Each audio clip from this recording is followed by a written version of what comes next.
Este podcast es producido por el Centro de Investigaciones en Geografía Ambiental de la Universidad Nacional Autónoma de México.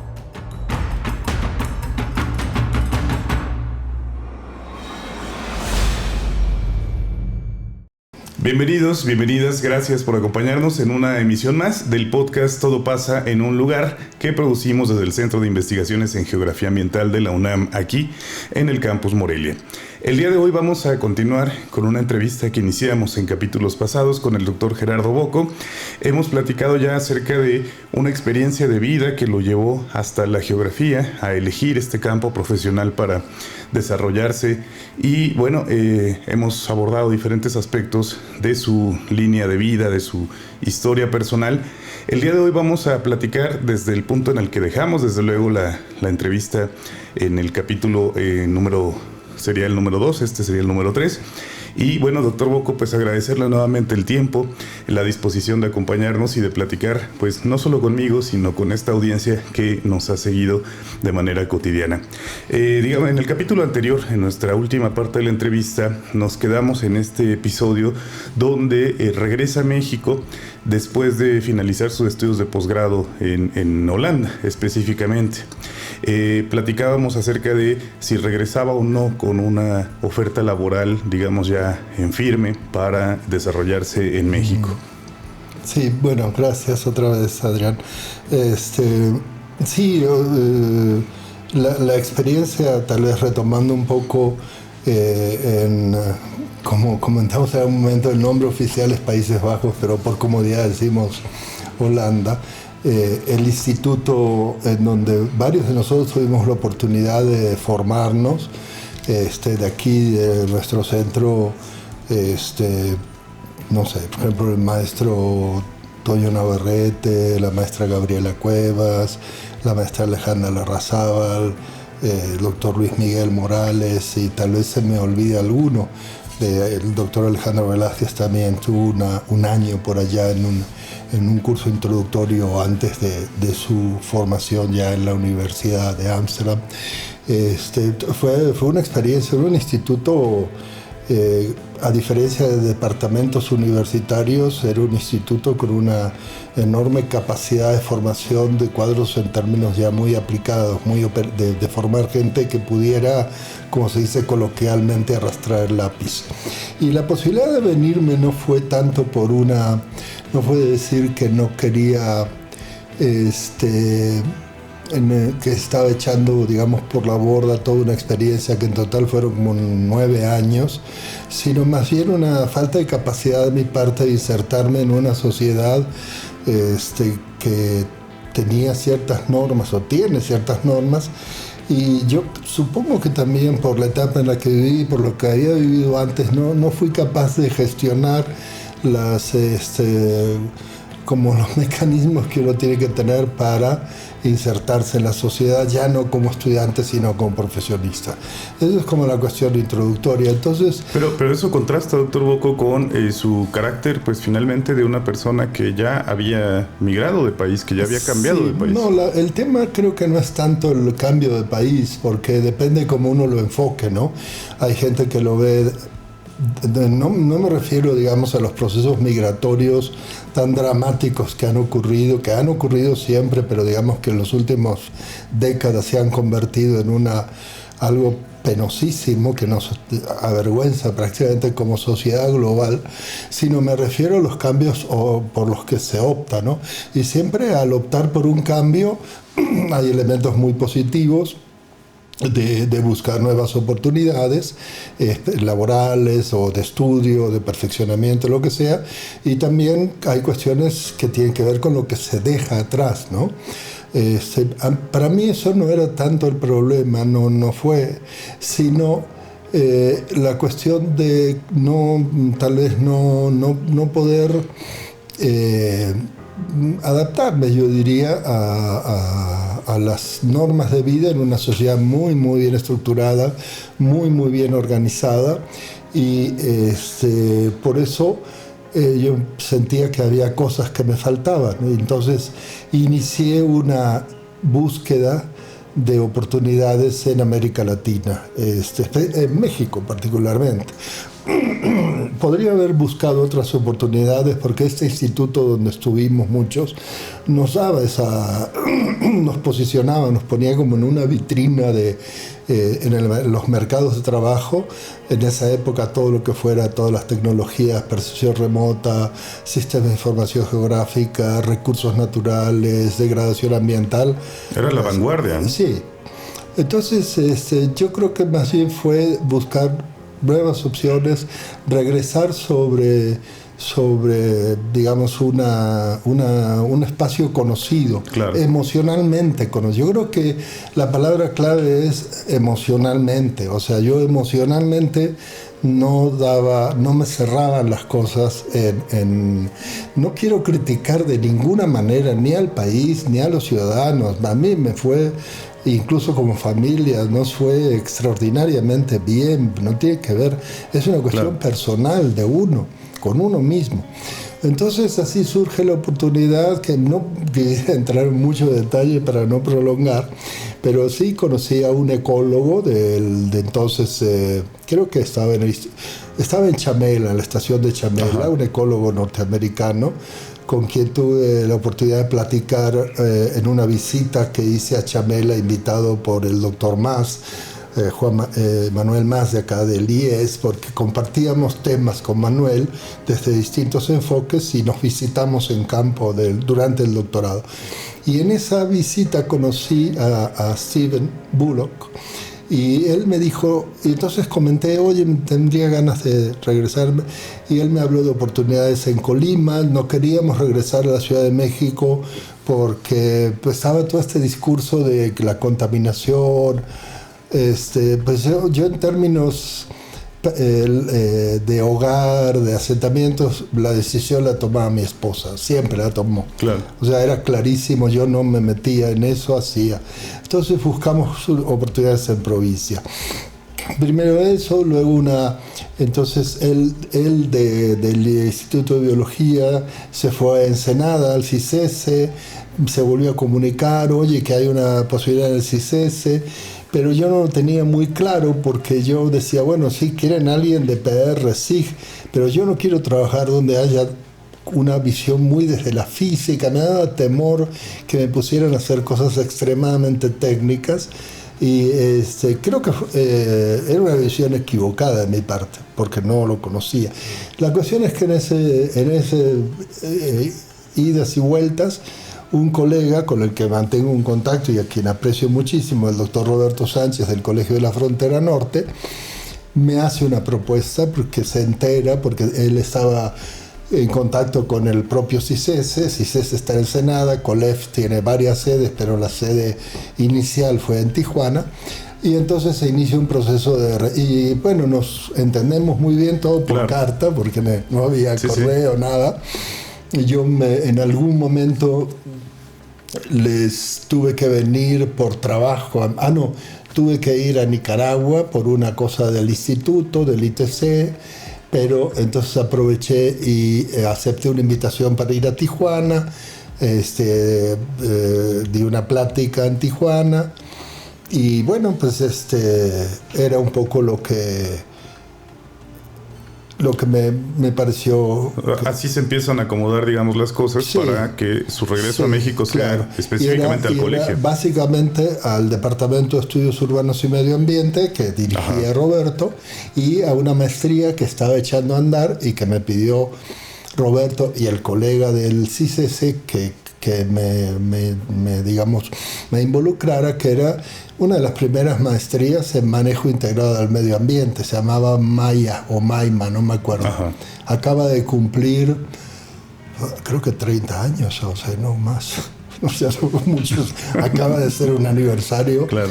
Eso fue el año 93. Ajá. O sea, sí, 30 años. Sí, 94. Bueno, por ahí. O sea, yo me regreso el año 92, fines del 92, mediados del 92. Y bueno, pues ahí fue algo muy interesante, porque en el instituto yo había estado en el departamento que era de suelos y percepción remota. Entonces trabajaba con dos investigadores de muy alto nivel, el doctor Carlos Valenzuela, que fue tutor, por cierto, de Alejandra Larrazábal, también de Luis Miguel Morales, mío, y el doctor Alfred Zink, que era geopedólogo. También con él tuvo algún contacto el doctor Bautista de aquí. Y bueno, con ellos yo trabajé, hice proyectos, los dos muy rigurosos en estilos muy diferentes. Carlos era mucho más con un estilo, alguien decía un estilo despeinado, y Alfred no, era así como... sistemático. Sí, no, bueno, Carlos también fueron muy, muy buenos, extraordinarios. Entonces, pasar de ese ambiente, de mucha docencia también en sistemas de información geográfica, eran cursos, teníamos diseñado cursos de 1, 2 y 3 semanas, con mucha práctica relativa, no mucha teoría, pero sí la suficiente. Entonces, en el colegio tengo la oportunidad de trabajar en el Departamento de Estudios Urbanos y Medio Ambiente. Ajá. Entonces, ahí sí, y además a lo largo de toda la frontera, los proyectos. Ahí lo que pesa mucho en las entidades fronterizas mexicanas, si se hacen las cosas bien, con seriedad, hay muchos recursos del otro lado que para ser ejercidos necesitan con la participación formal de una entidad mexicana. O sea, son recursos destinados a la frontera, que dicho sea de paso es como una tercera entidad. Es una tercera entidad. Dicen que ahí termina México, y yo creo que ahí empieza México, y esto es aparte, solamente se conoce México cuando se está en la frontera. Para mí, en mi experiencia, no tengo ninguna autoridad antropológica. Tiene esas peculiaridades que le permiten asumir lo diferente. Muchísimas viviendo cosas, ahí, ¿no? Pero la gente de la frontera es particular, no sé, me parece que es como una especie de muro cultural emocional. Una amiga decía, tendríamos que cobrarles peaje, tendríamos que cobrar como un incentivo a los países latinoamericanos, porque aquí es donde se detiene la influencia, que es la que no queremos de un país como Estados Unidos. Claro que se confunden muchas cosas. Ese tema merecería algo. Un capítulo aparte. Pero bueno, lo importante fueron la cantidad de proyectos, que era lo que yo quería hacer. No quería estar encumbrado, sino yo quería estar haciendo proyectos prácticos, claro, que de los cuales salían publicaciones. En Tijuana, cuestiones de catástrofes naturales en Tijuana, problemas de contaminación, problemas de salud, uso del suelo en las ciudades fronterizas, ya ve que cada ciudad de la frontera tiene una ciudad hermana. Sí, a veces con quien comparten una frontera porosa, ¿no? Muy porosa. Bueno, la cuestión es que eso fue una experiencia extraordinaria. Fueron 3 años. 3 años pero del Colegio de la Frontera Norte. 30 por la intensidad. Claro. Porque por ejemplo, en Tijuana yo creo que tiene que ser gente joven. Yo no podría ahora, si me dicen ve a vivir a Tijuana, la intensidad ya no podría. Es increíble, es una ciudad vibrante. La gente dice que no son ciudades muy bonitas. Lo que pasa es que la gente en México, así como está mal acostumbrada la gente del centro de México a un clima ideal, me refiero a todo el centro de México, es decir, cuando se está en el trópico a más de 1800 metros, se está en el mejor lugar del mundo climáticamente. Se está acostumbrado a los paisajes culturales extraordinarios, ni hablar de las comidas y las frutas, etc. Entonces, cada vez el norte es diferente, es como si fuera un México mucho más, no fue Mesoamérica, o sea, entonces yo creo que se malentienden ciertas cosas y no se ve lo importante, ¿no? Lo importante de estas ciudades es que tienen una vitalidad brutal. Y luego en los últimos años, y queda una idea de los 50, yo creo, de ciudades muy olvidadas. Y eso ha cambiado muchísimo. A mí me tocó ver los cambios en las ciudades fronterizas. Mexicali, por ejemplo, que sí tiene un clima que para los que no estamos acostumbrados, difícil, ¿no? Claro. Pero que sí se le muchísimas mejoras en cuanto a la estructura urbana. Eso era lo que a la gente le impactaba, la estructura urbana, que no pues, está acostumbrado que sí Guanajuato, que sí San Miguel Allende, que sí Morelia. Sí, bueno, pero las cosas, el país es mucho más que eso, ¿no? Sí, responden a diferentes contextos de desarrollo, históricos, culturales. Sí, y además el hecho de estar en la península de Baja California, que es extraordinaria, ¿no? Claro. Extraordinaria. ¿Qué tan difícil fue el proceso de adaptación Holanda-México, específicamente México-Tijuana? Porque no es lo mismo que llegar de era nuevo como a Ciudad de pasar de México. un jardincito a... Bueno, la que le afectó más fue a mi esposa. A ella le costó mucho trabajo porque ella tenía una vida muy tranquila en Holanda, tomaba clases de acuarelas, daba clases de español a estudiantes de la universidad de allá. Yo la verdad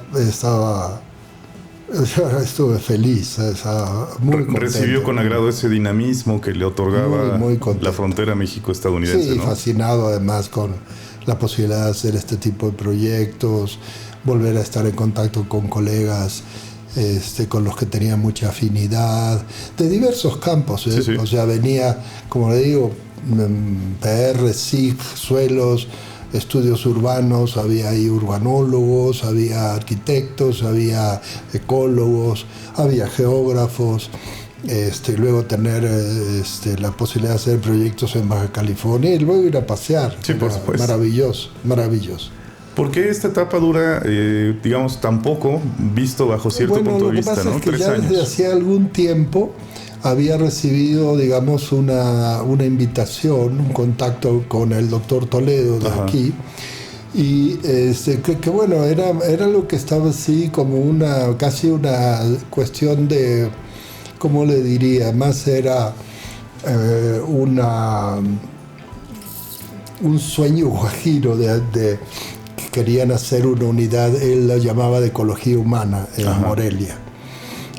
Una utopía, era la palabra que estaba. Y de repente como que se construye, porque de eso se convierte en una propuesta que le interesa al doctor Sarucán, y esa propuesta ahí ya el doctor Toledo no estuvo tanto en el asunto, sino que estuvieron Manuel Mas y Víctor Jaramillo, ecólogos. Y entonces ahí se produce el visto bueno de Sarucán de aceptar que un grupo de ecólogos del Centro de Ecología de la UNAM, que él había creado, porque sacó el Departamento de Ecología del Instituto de Biología y creó el Centro de Ecología, que después hizo instituto, o sea, el actual, y dijo, bueno, está bien, váyanse. Entonces me dijeron, pues ya, vete, ¿no? Entonces, Que estamos hablando del momento fundacional del campus. 94, sí, 94. no había nada. Estaba un grupo de astrónomos y matemáticos, que son los que están aquí. Los matemáticos ya habían estado desde hace varios años atrás, creo que fines de la década del 80. Habría que preguntarles a los colegas de matemáticas, que ellos ya estaban aquí y tenían mucho contacto con la Universidad Michoacana, por la Escuela de Físico-Matemáticas. Claro. Y los ecólogos sí tenían ideas diferentes, pero lo que tenían en común, y a eso nos convocaron, ahí también fue convocado Omar Macera,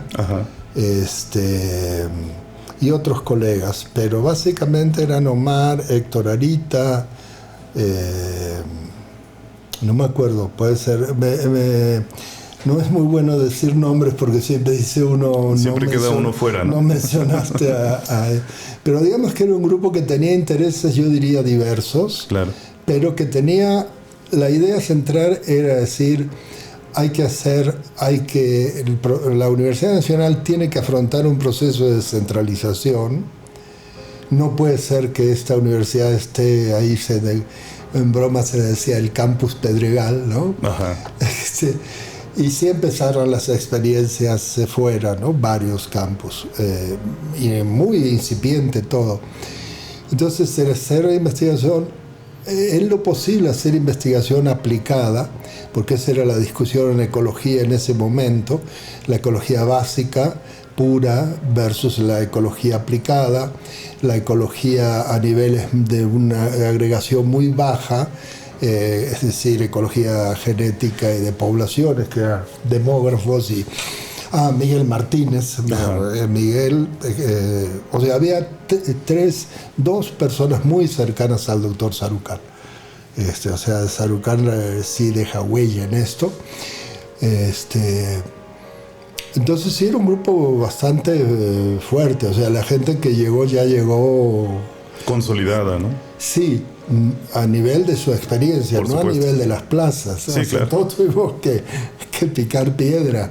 Y sí fue una apuesta fuerte. Porque la plaza que tenía el colegio ya era una plaza muy estable. Y yo me venía para aquí con como todos, contrato para obra determinada, pero por la trayectoria previa, bueno, ya titular, pero no ni COA, nada. Entonces, claro, uno dice, bueno, qué bueno que viniste, pero ¿dónde vas a hacer docencia? ¿Cuáles van a ser tus proyectos? ¿De dónde salen tus recursos? ¿No? Entonces... Era casi autogestivo el trabajo que tenía que traer cada uno de ustedes. Vaya, tenían que identificar hasta sus fuentes de financiamiento. Bueno, en ese momento se da la relación muy fuerte con la Facultad de Ciencias, porque la otra persona con la que el doctor Toledo había estado en contacto era el doctor Alejandro Velázquez. Entonces, y yo lo había conocido a Alejandro en Holanda, y ya yo había trabajado con él parte de sus resultados de su tesis, digamos, que fue pasar de la investigación de una especie, que era el teporingo, a la ecología del animal, de esta especie, y luego a la expresión geográfica de su conservación. Ajá. Entonces, pero la idea central no era trabajar tanto en cosas de geografía física, de donde yo venía un poco, de ecología del paisaje. Ahí sí coincidimos en ecología del paisaje, sino trabajar en una comunidad indígena que era San Juan Nuevo, Parangaricutiro, que estaba haciendo una solicitud a la UNAM a través de un agrónomo de Uruapan, Octaviano Lemus, que era alumno del doctor Toledo. Entonces Octaviano era el eje, era así. Y Alejandro y yo éramos los que teníamos la responsabilidad de hacer los proyectos que pedía San Juan. Esa es una experiencia que también tomaría mucho tiempo comentarla, pero digamos que no era lo que uno quería hacer, era lo que San Juan quería. San Juan no nos dijo duro y a la cabeza: ustedes ya son el tercer grupo académico que vienen y a 2 ya los dimos de baja, así, pum, ¿no? Como para empezar la plática. Es una excelente manera de comenzar una relación. Y claro, yo dije, qué raro, ¿no? Y después entendí, porque ellos lo que querían era lo que se da en llamar, ahora se habla mucho de coinvestigación. Bueno, ahora hay una terminología que a mí me parece que sí, está de moda y todo, pero son nombres nuevos para experiencias muy antiguas. Claro. Y ahí lo fundamental, que es algo que se pierde de vista, cuando yo veo las publicaciones de ahora de co-investigación y todo, ¿quién define la agenda? Esa es la pregunta. En el caso de San Juan la definió San Juan. Si les gusta bien, y si no, su ruta. O sea... Sí, con esa claridad de la comunidad. De hecho, ¿no? yo les dije, bueno, miren, porque yo sí ya venía con el interés de la agricultura tradicional. Ajá. Tenía en esa época... iba a dar clases, ya dábamos clases en la Universidad Michoacana, y les dije al gerente de la empresa, porque el que llevó toda la relación era el gerente, un genio, un tipo extraordinario. Yo lo veía y decía, este podría ser gobernador del estado de Michoacán. Y dije, a mí me interesaría la agricultura así, muy modosito, ¿no? Me dice, no, Gerardo, a ti te queremos para sistemas de información geográfica, queremos que nos ayudes a automatizar el proceso de planeación y de aprovechamiento forestal. Entonces, ya le tenían una tarea. Le dice al urbanita clase media, blanquito, claro. ¿Sabes qué? Eso que tú dices no va a pasar. No va a pasar. Ya tienes tu tarea y tu asignación, sí. Y aquí está, ¿no? Y sí, yo creo que la virtud que nosotros tuvimos fue que dijimos, nos cuadramos frente a ellos. Lo que nos faltó, yo creo que fue la visión de un científico social. ¿Por qué? Porque no fuimos capaces de extraer toda la enseñanza del proceso. Fue muy técnico. De hecho, si uno ve el libro que publicamos, bueno, publicamos mucho porque teníamos muchos estudiantes de la Universidad Michoacana, algunos de los cuales siguieron después trabajando en maestrías, teníamos muchos de licenciatura. Son capítulos muy, que podríamos decir, muy técnicos, pero que para nosotros yo creo que fue un aprendizaje mutuo.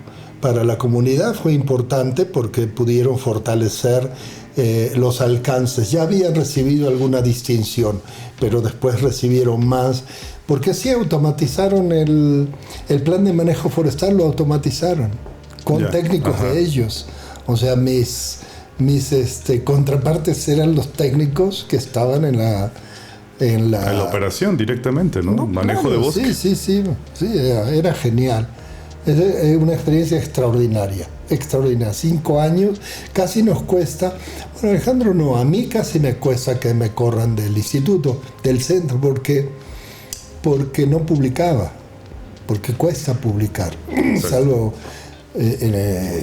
me tomó, yo tenía algunos pendientes de allá de Tijuana, con eso fui sobreviviendo, pero hasta que pudimos empezar a publicar pasaron fuerte 5 años. Claro. 5 años. Sí, entonces, claro, los ecólogos de allá de la Ciudad de México, porque nosotros dependíamos de ellos. Yo era representante de aquí ante el Consejo Interno de allá.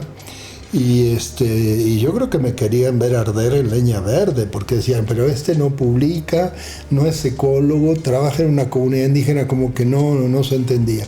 Y el director en ese momento del instituto, el doctor Daniel Piñero, yo creo que él, un ecólogo básico de la tradición más de los niveles más fuertes de ecología, genetista.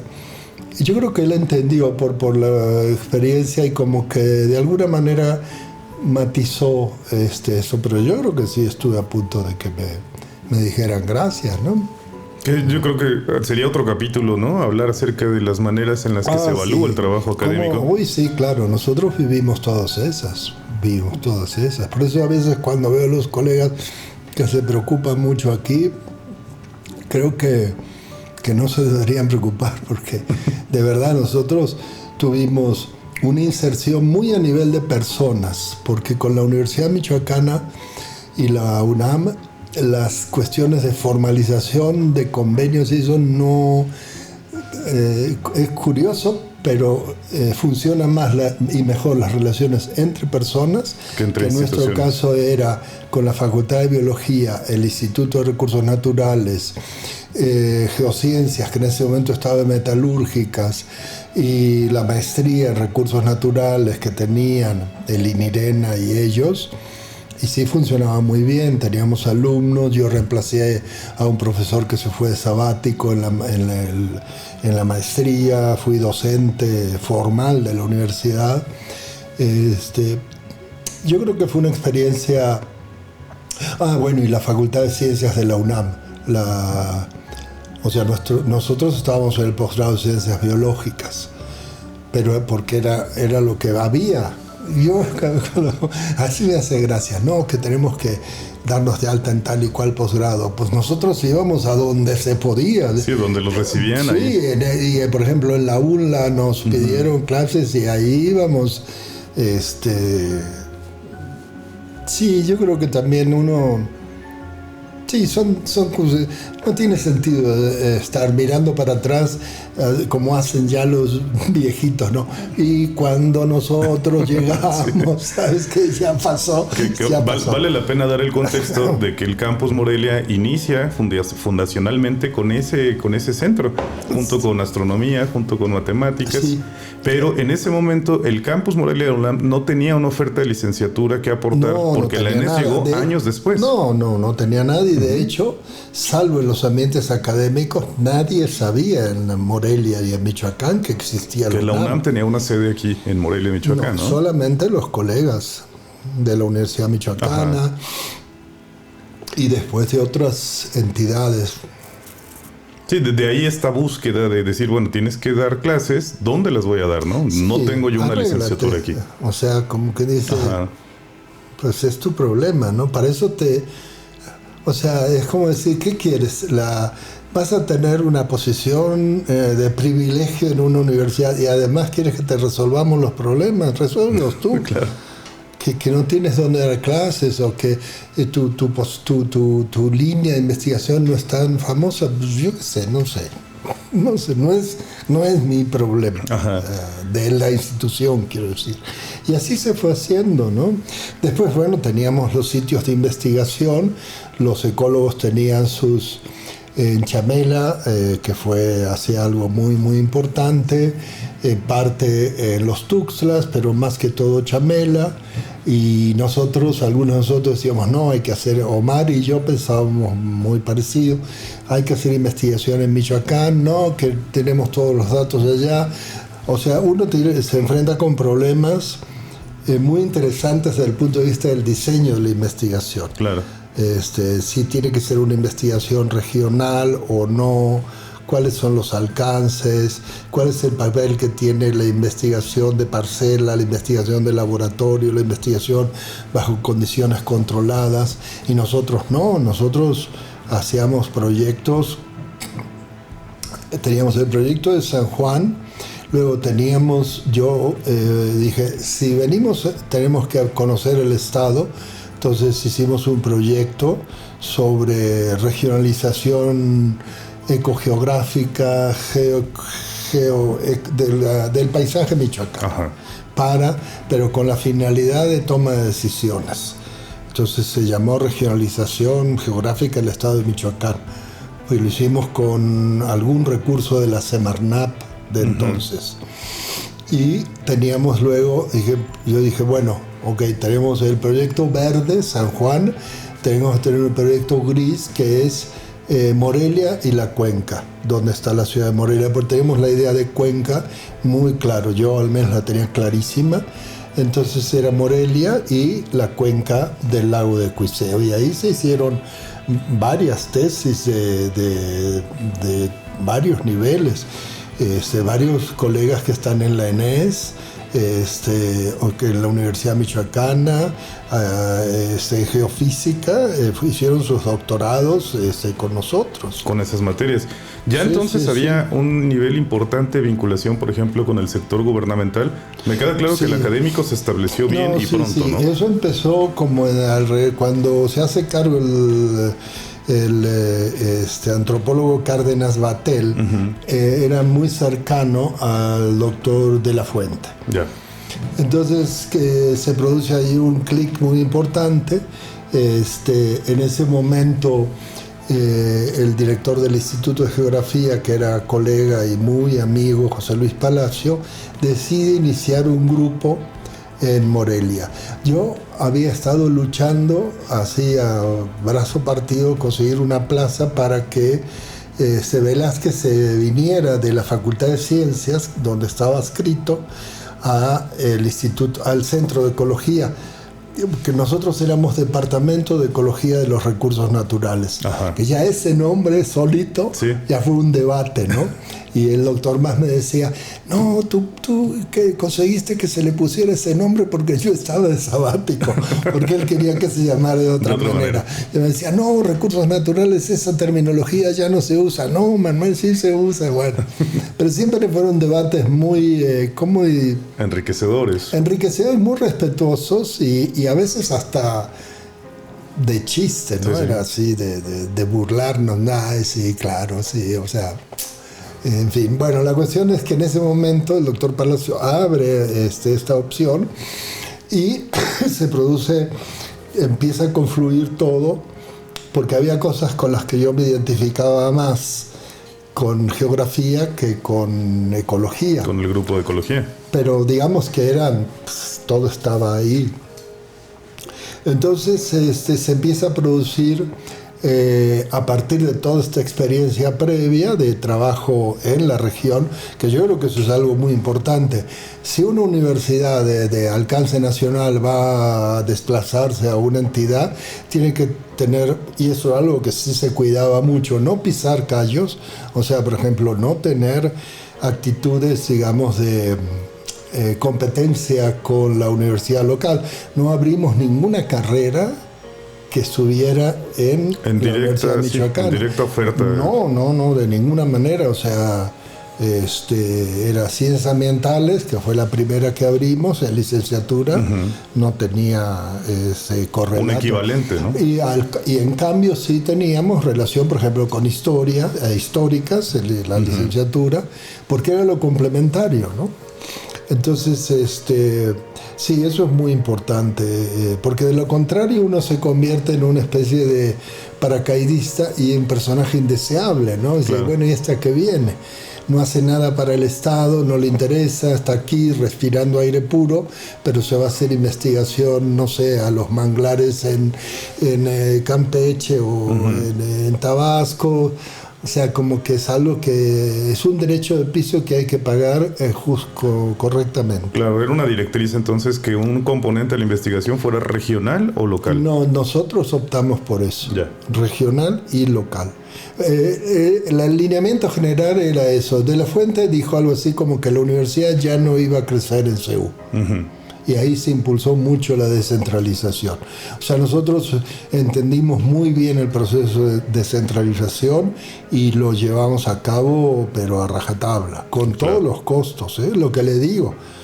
O sea, realmente sí era... ¿Y dónde vas a dar clases? Digo, donde puedas, ¿no? Sí. ¿Y qué tesis vas a dirigir? Pues las que puedas, ¿no? Y allá llégate de colaboradores para que salga bien. Entonces... pues yo me pidieron la dirección de una tesis de un colega a quien estimo muchísimo de la Universidad Michoacana, Toniel Buenrostro, y yo decía, Toniel, es que yo no trabajo ese tema. No, pero a mí me interesaría porque ya teníamos una relación. Sí. Entonces dije, bueno, pues, ¿qué hago? Y busqué a alguien experto en el tema. Entonces tuve que era el doctor Bernache de la UDG o del CIESAS, un antropólogo que se había especializado en Arizona en residuos, que no es cualquier cosa, es todo un tema. Entonces yo veía toda la cuestión geográfica, ni tanto, porque la verdad era en la Facultad de Ciencias, eran tesis en ciencias biológicas. Entonces, pues yo tenía que aprender. Sí, nuevas incorporaciones disciplinares, claro. ¿No? Sí, y después la tesis de Erna López en la ciudad de Morelia, y todavía se sigue citando su trabajo de 2003 que publicamos en una revista de paisaje y desarrollo urbano, los trabajos de Mendoza en la cuenca de Cuitzeo, donde estamos, los procesos de ordenamiento en los que participamos, y después muchos proyectos. En el 2001 a mí me invitan a irme a la Federación, y ahí se produce como un hiato, un lapso. Entonces yo sigo trabajando con los colegas del grupo original. Para 2001 su adscripción todavía era... No, yo ya era definitivo. Ya, ajá. Bueno, ya me habían invitado en el 97, que es algo muy interesante que si no puede uno olvidarse, que es que en una presidencia que a mí no me inspira nunca mucho, no sé, como Aprecio. reconocimiento Sí. y aprecio del doctor Zedillo. Se produce en México la construcción de la política ambiental más importante de toda su historia, que es la que dirige la maestra doctora Julia Carabias y todo su grupo.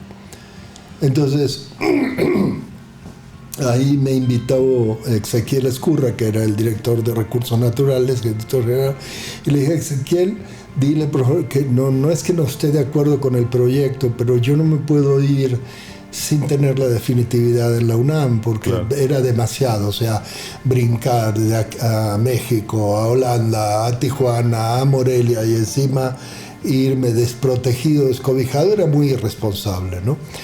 Pero bueno, como sea, yo mantuve siempre la relación con los colegas, y que ahora, dicho sea de paso, parte en esta nueva gestión ambiental, creo que se va a retomar parte de toda esta experiencia que fue tan rica, y la verdad era gente excelente nivel, compromiso, honestidad, etcétera, ¿no? claro. Entonces, cuando ya llega la segunda invitación, y además muy, muy interesante, porque era insertarme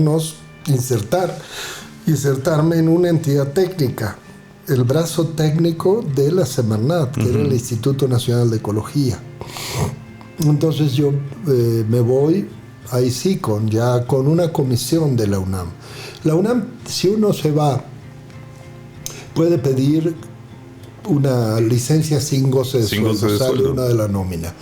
Pero si uno va a un trabajo relacionado con su actividad y de interés de la UNAM, entonces puede irse comisionado, pero con una... Bueno, ahí depende, si el sueldo lo paga la entidad que lo recibe, a uno le reduce el sueldo a una mínima parte para que se quede en la nómina y no pierda antigüedad ni nada. Claro. Y así me fui. Entonces, desde esa plataforma sí mantuve la relación con los colegas de aquí, la mayor parte de ellos, bueno, alumnos, tesistas o técnicos como Alejandro Torres, que ahora está en el gobierno del estado de aquí en Medio Ambiente, en fin. Sí. Muchos. Y se hicieron muchos proyectos, y ahí, en ese contexto, el rector de la UNAM y el gobernador llegaron a un acuerdo que fue que la UNAM tomara la casa que está en Jiquilpan, que es ahora es la Unidad Académica de Estudios Regionales de Jiquilpan. Que tiene todo el archivo del general Lázaro Cárdenas y una serie de Entonces acervos, eso, ¿no? Fue como... no sé, porque nadie quería hacerse cargo de esa responsabilidad. Sí, el gobernador ofreció y no hubo caso porque había... Y de la Fuente les dijo que sí. Yo creo que eso fue muy importante. Entonces, ahí había una relación muy cercana entre el director del Instituto de Geografía y de la Fuente, que era José Luis Palacio. Luego José Luis se fue a coordinar los estudios de posgrado, y así se fue dando esto de que se fuera formando una masa crítica. Al dejar José Luis la dirección del Instituto de Geografía, se produce también una situación como de que el proyecto se había quedado un poquito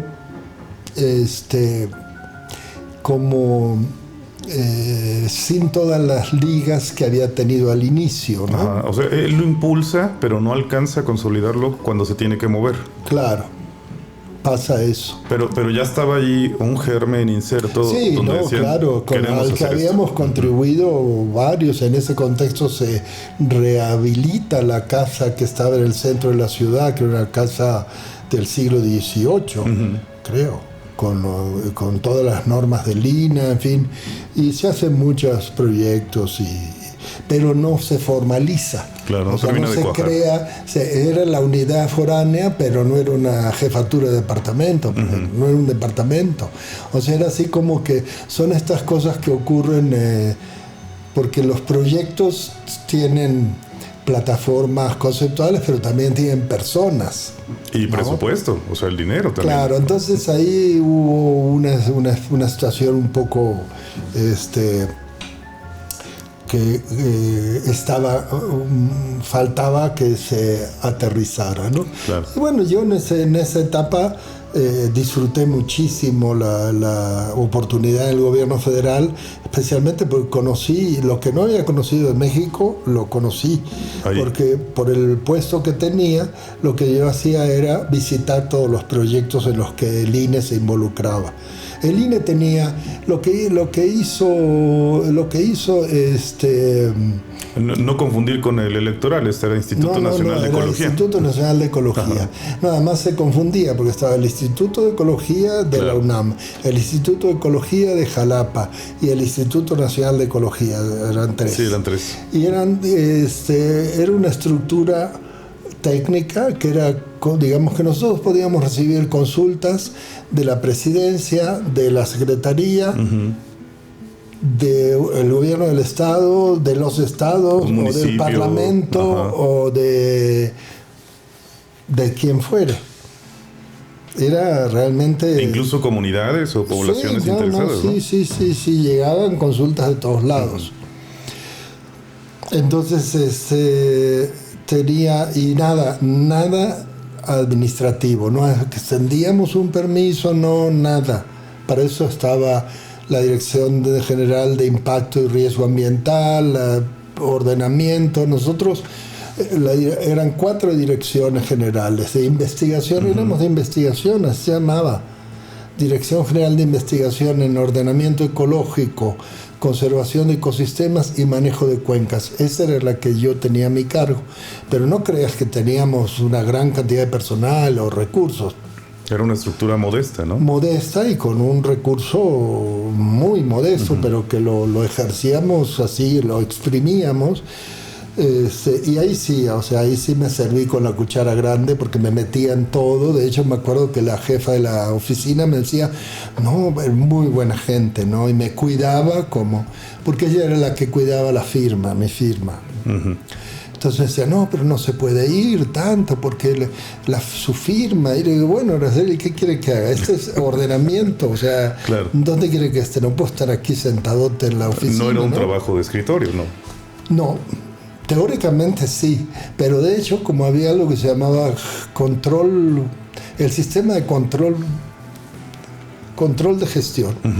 Estaba todo automatizado. Llegaba un oficio y se metía al sistema y se le encendía la luz que correspondía. Si venía de presidencia, había que dejar todo. Si venía de la secretaría, había que dejar casi todo. Y así. Se jerarquizaba, ¿no? Sí, todo estaba. Entonces, ella sabía cuánto tiempo yo había estado fuera. Porque si yo me iba, tenía que bajar el switch, subir el otro switch. Y 50% de mi tiempo institucional yo estuve fuera, en todos los años que estuve ahí. 50%. Todo el tiempo, saliendo. Sí, pero seguramente eso responde a su carácter y personalidad, ¿no? Bueno, depende, porque uno dice, vas a hacer el trabajo como tú consideras. Lo que no puedes hacer es hacerlo mal. Claro. O no puedes meter la mano en la lata, como se dice, eso no se hace. Además, yo no tenía oportunidades de corromperme. Sí.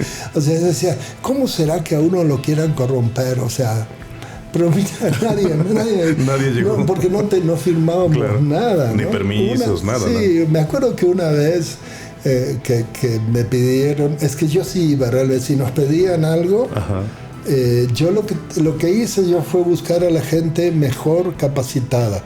Entonces, si por ejemplo me decían, a ver, necesitamos la opinión del INE de tu área, y Ezequiel me decía, encárgate, y yo decía, bueno, voy a ir a la reunión, o no puedo ir, pero voy a mandar a un jefe de departamento. ¿Por qué mandaste a alguien de tan bajo nivel en la estructura? Porque es el que sabe del tema. O sea, eran las cosas que los funcionarios como que veían medio... había directores generales y de repente apareció un jefe de departamento. Decía, bueno, ¿y por qué? Pues que es el que sabe. Sí, la lógica burocrática era diferente. Si no quieren que esté, bueno, olvídense, díganos y descargamos el asunto, ¿no? Claro. Entonces, bueno, eso era realmente fue una experiencia.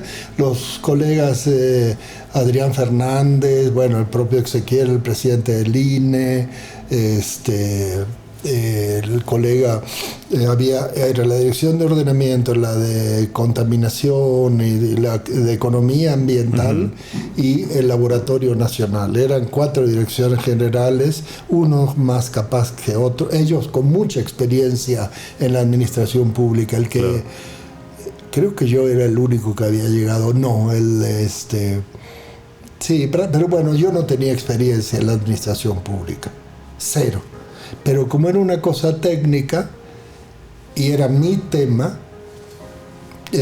bueno, es una cosa que uno aprende, ¿no? Sí, sí. Pero yo al principio, por ejemplo, recibí un oficio y decía, esto no es para mí, lo quería tirar a la basura. Me dice, no lo tires, lo tenemos que contestar, claro, ¿no?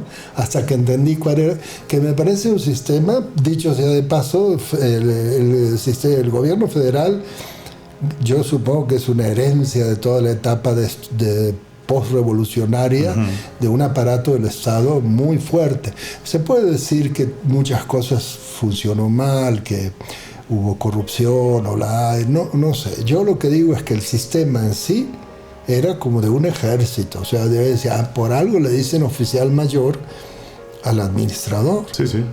O sea, era así como, y además no es como en la universidad, no es lo que haces lo que tú quieres, ¿no? Nada de libertad de cátedra. No, por supuesto que no. Tú haces, no lo haces, pues te fuiste, ¿no? Claro. O sea, y eso, no sé, a mí me sirvió mucho, porque yo siempre un poco como de, no sé, de no tener dificultad tal vez para reconocer normas. Viví mucho tiempo en la ilegalidad, la verdad. Aquí en México porque era irregular, o sea, tener trabajo en negro, tener una visa de estudiante cuando además trabajaba, o sea, era como siempre viviste en la ilegalidad, y ni hablar en mi experiencia previa. Claro. Cero legalidad, absolutamente ilegal. Entonces entendí lo que era, en México yo entendí lo que era la ley, lo que era la norma, lo que era la institución y la institucionalidad. Eso lo entendí clarísimo, y ahí sí me sirvió mucho estar en la administración pública. Qué difícil explicar estos conceptos con palabras, ¿no? Hay que vivirlos a través de la experiencia, de asimilar hay escenarios. gente que no lo entiende nunca, otros que lo entienden ya maduros, como fue mi caso, y otros que lo entienden jovencitos. Claro. ¿No? Doctor Bocco, vamos a finalizar esta parte de la entrevista en este punto. Le agradecemos nuevamente su disposición y tiempo, y por supuesto continuamos platicando con usted, porque después de esto viene justamente la etapa donde se asienta esta unidad foránea del Instituto de Geografía en Morelia, que sería, digamos, el antecedente del hoy Centro de Investigaciones en Geografía Ambiental. De acuerdo. Muchísimas gracias. A ti. Y nos vemos muy pronto. A ti.